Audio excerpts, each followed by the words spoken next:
नमस्कार दोस्तों, आपका एक बार फिर से स्वागत है मेरे YouTube channel Neha's ray of hope में। हमेशा की तरह आज हम बात करेंगे एक बहुत ही कॉमन बीमारी के बारे में। यह बीमारी जितनी कॉमन है उतना ही कठिन, उतना ही मुश्किल इसका ट्रीटमेंट होता है अगर इसको ठीक से ट्रीट नहीं किया जाए। कई बार तो ये इतना बिगड़ जाता है कि व्यक्ति इस बीमारी से साल दर साल सालें बीत जाती हैं, छुटकारा नहीं पा सकते हैं। क्या आपको भी लंबे समय से हल्का हल्का बुखार रहना, शरीर में सुस्ती, थकावट जैसा महसूस होना, पेट में दर्द होना, सर में दर्द होना या फिर कब्ज या दस्त, इन दोनों में से किसी भी लक्षण का लंबे समय से पाया जाना? क्या आपके शरीर में ऐसे कोई लक्षण लंबे समय से पाए जा रहे हैं? क्या आप इनमें से किसी भी लक्षणों से परेशान हैं? ध्यान दीजिए, कहीं आपको टाइफाइड तो नहीं हुआ है। जी हाँ, ये जो लक्षण मैंने आपको बताए हैं, लंबे समय से बुखार आना, थकान महसूस होना, पेट में सर में दर्द होना, कब्ज के साथ साथ किसी किसी को लूज मोशन होना, कॉन्स्टिपेशन होना, ऑल्टरनेट सिम्टम्स पाए जाते हैं। जी मिचलाना, भूख न लगना, इस तरह के सिम्टम्स देखे जाते हैं। अगर आप में से इनमें से कोई भी सिम्टम लंबे समय से बॉडी में परसिस्ट कर रहा है या आपके शरीर में इनमें से कोई भी सिम्टम लंबे समय से है तो आपको अपना टाइफाइड टेस्ट ज़रूर कराना चाहिए। कुछ लोगों को इन लक्षणों के अलावा शरीर पर पिंक कलर के हल्के हल्के दाने, रैशेस भी पाए जाते हैं। आप में से कितने लोग हैं जिन्होंने इस चीज़ को अनुभव किया है कि उन्हें टाइफाइड बार बार होता है या फिर एक लंबे समय से ट्रीटमेंट चल रहा है फिर भी दवाइयाँ ठीक तरह से रिस्पॉन्स नहीं कर रही हैं, जिसे हम आम भाषा में कहते हैं कि हमारा टाइफाइड बिगड़ गया है। इसके क्या कारण हैं? ऐसी क्या गलतियां हैं जिसकी वजह से टाइफाइड से पूरी तरह से रिकवरी नहीं हो पाती है, टाइफाइड पूरी तरह से ठीक नहीं हो पाता है? आज के इस वीडियो में हम यही कुछ छोटी छोटी गलतियां हैं जिनके बारे में डिस्कस करेंगे कि ऐसी कौन सी गलतियां हम करते हैं जिसकी वजह से हमारा टाइफाइड फीवर ठीक नहीं हो पाता है। वीडियो को पूरा ध्यान से देखें, मैं आपको टाइफाइड से जुड़ी एक एक बात को ठीक से समझाऊंगी और आप इनमें से देखिए कि आप कौन सी गलती कर रहे हैं या आपके साथ कौन सा फैक्टर है जो आपको टाइफाइड से छुटकारा नहीं मिल रहा है। मियादी बुखार, मोती झरा, टाइफाइड, ये तीनों एक ही बात है। इसका सबसे मुख्य और अहम कारण होता है दूषित पानी या फिर दूषित खाना। पानी पी रहे हैं वो अनहाइजीनिक है या फिर जिस खाने का हम प्रयोग कर रहे हैं वो खाना ठीक तरह से, पूरी तरह से शुद्ध और स्वच्छ नहीं है, तो फिर टाइफाइड का खतरा बहुत अधिक बढ़ जाता है। आप में से 90% लोग ये सोच रहे होंगे कि हम पानी बिल्कुल शुद्ध पीते हैं, फिल्टर का पीते हैं, हम खाना भी अच्छी तरह से सफाई और स्वच्छता से बना हुआ ही खाते हैं। क्या आप जानते हैं कि टाइफाइड फीवर एक स्प्रेडिंग डिजीज़ है, यानी ये एक से दूसरे में फैलती है, ये संक्रामक बीमारी है। टाइफाइड एक बैक्टीरियल डिजीज़ है, ये बैक्टीरिया के कारण फैलती है। इसका बैक्टीरिया साल्मोनेला टाइफी व्यक्ति के इंटेस्टाइन में ग्रो करता है। आंतों में ग्रोथ करने की वजह से इसका संक्रमण मल के साथ फैलता है, इसलिए आपको विशेष ध्यान रखना चाहिए। वॉशरूम का यूज़ करते समय अपने हाथों को साबुन से बहुत अच्छी तरह से साफ करना चाहिए। जो व्यक्ति टाइफाइड से संक्रमित होते हैं, कई बार ऐसा होता है कि उनके सिम्टम्स, उनके जो लक्षण हैं वो खत्म हो जाते हैं, लेकिन फिर भी वो कैरियर रहते हैं टाइफाइड को फैलाने के लिए। उनमें ये कैपेबिलिटी होती है कि वो टाइफाइड का इन्फेक्शन फैला सकते हैं। इसलिए संक्रमित व्यक्ति को अन्य लोगों के लिए खाना नहीं पकाना चाहिए, इससे संक्रमण का खतरा बहुत कम हो जाता है। हम घर में शुद्ध पानी और शुद्ध भोजन का प्रयोग करते हैं, लेकिन जब हमारे खाने पीने में कुछ चीज़ें बाहर से आती हैं, जैसे कि बाहर से यूज़ करने वाले जूसेस, कुछ ऐसे फल जिनको हम ठीक तरह से नहीं धुलते हैं और उन्हें कच्चा खाते हैं, कच्चे फल और सब्जियों के सेवन से भी टाइफाइड का इन्फेक्शन बहुत तेज़ी से फैलता है। बाहर से यूज़ करने वाली बर्फ़, कई बार हम लोग गर्मियों में बाज़ार से बर्फ़ लाते हैं और उसका प्रयोग करते हैं, ये भी पानी में इन्फेक्शन का खतरा बढ़ाती है। इसलिए हमें अपने आसपास हाइजीन, साफ सफाई का विशेष ध्यान रखना चाहिए।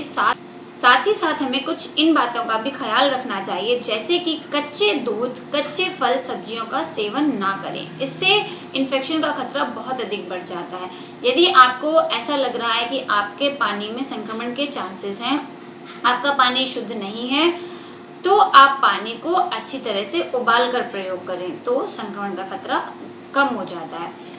खाना अच्छी तरह से पका हुआ ही खाना चाहिए और कोशिश करें जब आप खाना खाएं, भोजन हमेशा अच्छी तरह से गर्म होना चाहिए। इससे बैक्टीरिया किल हो जाते हैं, बैक्टीरिया का खतरा कम हो जाता है। हमने बात की थी कि ऐसी क्या कारण है कि टाइफाइड बार बार होता है और उसका इन्फेक्शन कम नहीं होता है। इसके दो मुख्य कारण होते हैं। एक तो व्यक्ति की गलत डाइट, जिस व्यक्ति को इन्फेक्शन हुआ है, टाइफाइड का संक्रमण हुआ है, उस व्यक्ति को अपनी डाइट में विशेष ध्यान रखना चाहिए। और दूसरा कारण होता है इसका एंटीबायोटिक रेजिस्टेंस।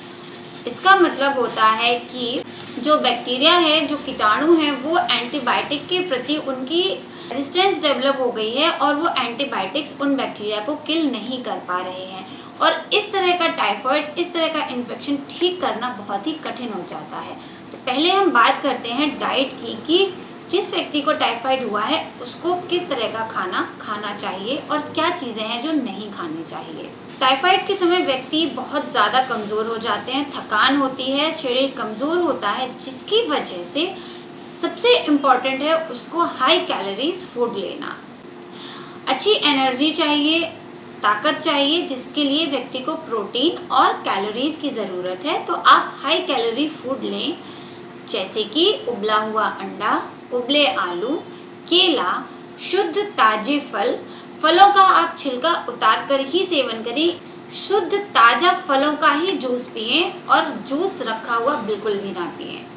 साथ ही साथ आप प्रोटीन के लिए दूध, पका हुआ दूध लें, कच्चे दूध का सेवन ना करें, या फिर पास्चराइज्ड मिल्क को आप यूज़ कर सकते हैं। दही, ये आपको एनर्जी और प्रोटीन प्रोवाइड करेंगे, जिससे आपकी थकान और जो आपके शरीर में कमज़ोरी हुई है उससे आपको रिकवरी मिलेगी। टाइफाइड से पीड़ित व्यक्ति को सेमी सॉलिड और लिक्विड फूड लेना चाहिए, क्योंकि इसका डाइजेशन आसानी से होता है।